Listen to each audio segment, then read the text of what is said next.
Hi folks, just brought up my entire Ancient Britons collection now. Got the skirmishers, fairly solid line out in the front. Lots of slingers, and there's two blokes with hunting bows with the Victrix conversions in the front there. I've gone through, I had to eke out my basing material. I wanted to look similar to the rest of the guys I had done, because that would be a bit of a pet peeve of mine if they didn't blend in nicely. And then I've gone in with the, I think they're lovely tufts, they're sort of elderflower and sort of that white sort of speckled flower. Really like those. The only thing I haven't finished for these are the chariot, but people said that they quite fancied the other day. Got that off to one corner. I've got the figure painted up for it, and the horses are going to be white with like grey manes, and I'd like to do like a speckled grey pattern on the actual horsehair. That's going to be painted and based up. I'm not sure if that'll be my chieftain. I've got quite a few contenders for chieftain here. Maybe I'll have, like, if it's Hail Caesar, I can have like divisional commanders and things. I suppose it would depend on my mood, but I'd like to have Boudica sometimes. I've gone with a bit of woad on here. Yeah, well, it doesn't look amazing, but I just had to do it. There we go. It looks better on some than others. The Druid has had the same treatment. Well, they've all had the same treatment. So I painted up lots of Celts before, and now they're firmly Ancient Britons, yeah. So just to get a scale of the warband, it's sort of aimed at Hail Caesar really.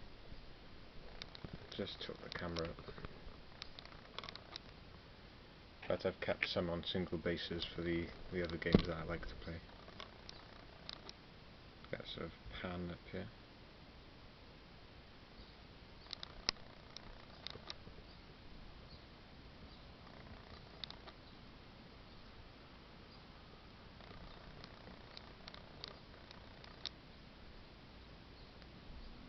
And that's it folks, that's what it's up to now at least.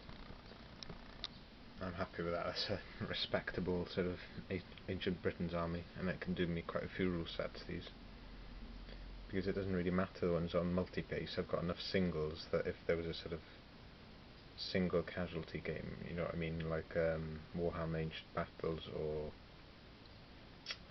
well, I like to play the adapted version of Lion Rampant for the Ancients. That's called Eagle Rampant. That would require the same, but you just remove a stand.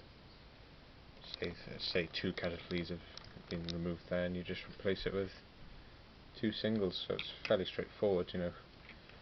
I can be strict about basing with myself, just sort of harsh on myself about it, but it is quite straightforward really.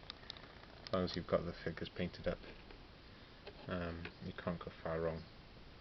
And I've tried to keep the basing consistent for the multi-bases. They're all on 45 frontage and 40mm depth. I played a game of DBA last night, and that was really good. And that was at a smaller scale, that was 15mm. I think we were doing some Anglo-Danish, and I played the Vikings as well.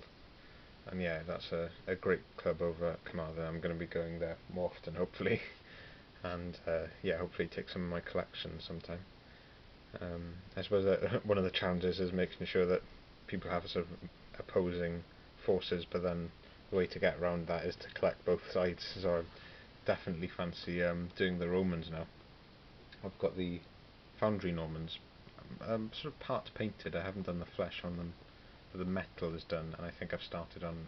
I was doing like a raw sort of linen colour on them rather than the sort of bright red that you see sometimes. I might as well show, if at all possible, I'll just pan this. I'm not sure whether to make another video entirely for these, but I've made a start on my Welsh Nationalist Force. Not sure how the lighting is there really. It's not brilliant, I think it's because it's so bright outside. I've got things like a boys anti-tank rifle, It's not ideal, let's shift some things.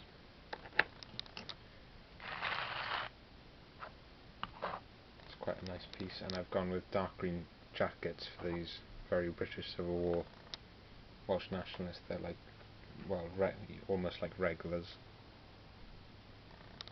And they're going to be the rural, like countryside LDV. And yeah, I've got loads of those. They're all destined to be sort of British Expeditionary Force, but now they've had an overhaul, definitely.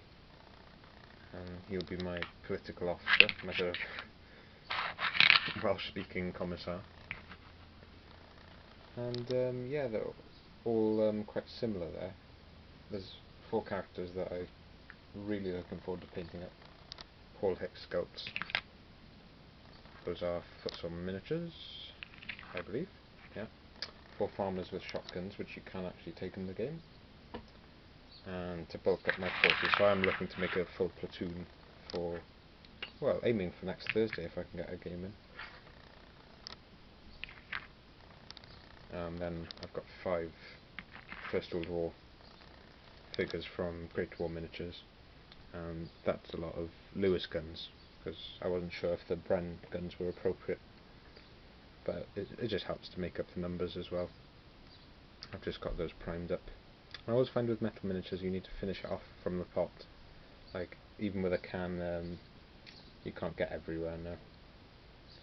And the only other thing I've done today is build up some Gretchens for my brother, and I'm going to prime them white today now, and we're going to do a green wash over that for the skin, a little bit like the new contrast paints from Citadel.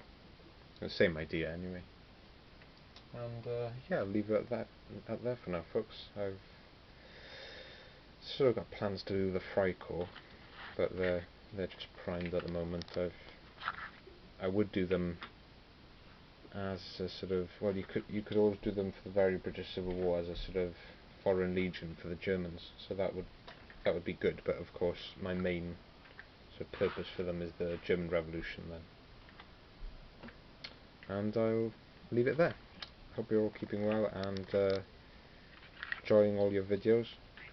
I just saw a really good video from Chris Waring. He's been really busy, and you should definitely go check out his channel. He does a lot of ancient Romans. If he lived nearer now, I'd probably have a game with him. Don't know if he'd want to face this lot. And yeah, enough of a ramble now. I'll leave it there. All the best. Ta-ra.